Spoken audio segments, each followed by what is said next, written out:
शौर्य, मुझे ये बताइए, आजकल ऐसी घटनाएं बहुत बढ़ गई हैं जिसमें जो कम्युनिटी डॉग्स, जिनको आप कम्युनिटी डॉग्स कहते हैं, सोसाइटी में स्ट्रे डॉग्स कहते हैं, आवारा कुत्ते जिनको कहते हैं, वो लोगों पर बहुत अटैक करने लग गए हैं, उनके हमले बढ़ गए हैं। तो इस बारे में पीटा इंडिया ने कोई रिसर्च किया है, कोई स्टडी है उनकी कि ऐसा क्यों हो रहा है? देखिए, ये जो केसेस हैं जो आजकल आ रहे हैं, ये बहुत ही दुखद भरे दुखद भरे केसेस हैं और ऐसे केसेस नहीं होने चाहिए। मगर ये बात ज़रूरी है याद रखना कि ये केसेस कम्प्लीटली अवॉइडेबल केसेस हैं।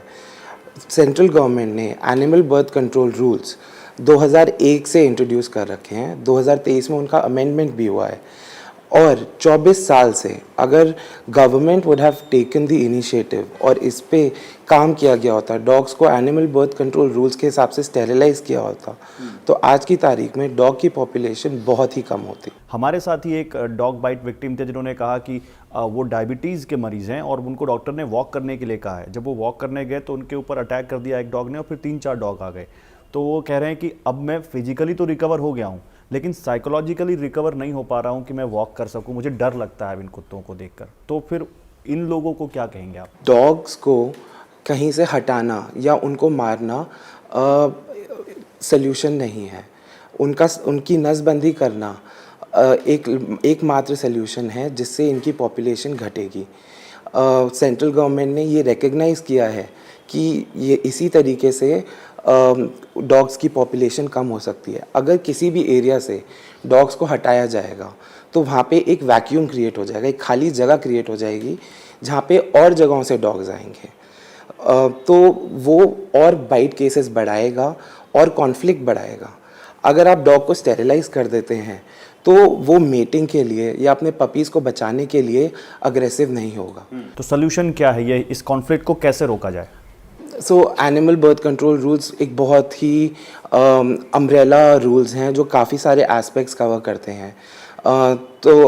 उसके अंदर फीडिंग के लिए भी रूल्स हैं। RWA रेजिडेंट वेलफेयर एसोसिएशंस जो होती हैं, उनको ये रिस्पॉन्सिबिलिटी दी गई है कि एक डेजिग्नेटेड फीडिंग स्पॉट्स अपने लोकेलिटी में, अपने सोसाइटी में बनाए जाएं in consultation with the dog feeders, ताकि वो वहाँ पे डॉग्स की फीडिंग कर सकें। वो जो स्पॉट्स हैं वो ऐसी जगह पे होने चाहिए जो पब्लिक एरिया से थोड़े दूर हों, बच्चों के खेलने कूदने के एरिया से थोड़े दूर हों, ताकि ह्यूमन एनिमल कॉन्फ्लिक्ट उससे कम रहे। एट द सेम टाइम सरकार से ये दरख्वास्त है कि एनिमल बर्थ कंट्रोल रूल्स के अंदर जो नसबंदी का काम है वो पूरे जोर शोरों से होना चाहिए।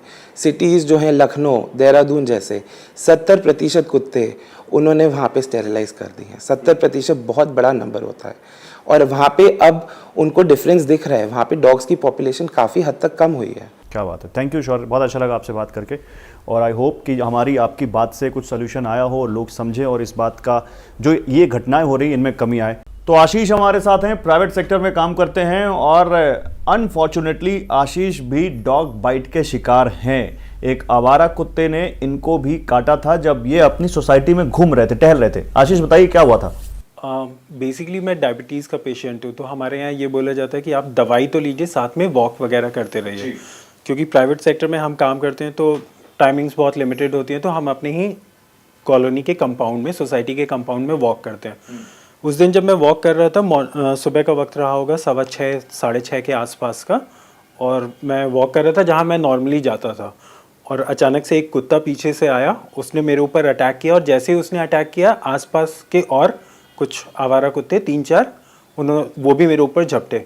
फिर किसी तरह आई मैनेज समहाउ, लाइक उनसे मैंने अपना पाँव छुड़ाया और पास के एक पेड़ से डंडी तोड़ के उनको मैंने भगाया। लेकिन आशीष, वो जब इंसिडेंट हुआ तो फिर आपने उसके खिलाफ क्या किया? आपने कुछ कार्रवाई की उसके खिलाफ?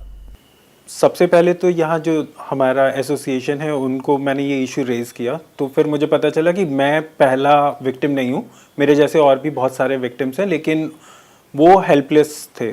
उन्होंने कहा कि नहीं, अगर हम ऐसा कुछ करते हैं कि जैसे हम कुत्तों को बाहर निकाल देते हैं सोसाइटी से, तो हमारे ऊपर डॉग क्रूएलिटी, एनिमल क्रूएलिटी वगैरह के केसेस हो जाएंगे। फिर जब लगा कि ये लोग कुछ नहीं कर पाएंगे तो हमने ग्रेटर नोएडा अथॉरिटी को अपना एक मेल लिखा और उसके साथ जो भी पेपर्स थे मेरे, जो मेडिकल का जितना भी वो पर्ची वगैरह थी वो सब लगा के उनको भेजा, तो उधर से भी कोई रिस्पॉन्स आया नहीं। ग्रेटर नोएडा अथॉरिटी को हम, क्योंकि ग्रेटर नोएडा में ही बैठे हुए हैं गौर सिटी में, और यहाँ से आपने ग्रेटर नोएडा अथॉरिटी को एक लेटर लिखा, क्या लिखा था आपने उस लेटर में? मैंने उसमें ये इशू रेज किया था कि ये मैं विक्टिम हूँ और मैंने मैनेज कर लिया समहाउ, खुद को मैंने बचा लिया, लेकिन अगर मेरी जगह कोई बुजुर्ग महिला होती है, क्योंकि ज़्यादातर यहाँ बच्चे भी खेलते हैं, बुजुर्ग महिलाएं भी वॉक करती हैं, यानी बुजुर्ग लोग भी रहते हैं, तो वो शायद खुद को ना बचा एक बहुत पाते। मशहूर दादा दादी पार्क है पास में जी। तो वो बुजुर्गों के लिए ही है शायद, तो मतलब बच्चे और बुजुर्ग कैसे मैनेज करते हैं? कैसे मैनेज करते, यानी 3-4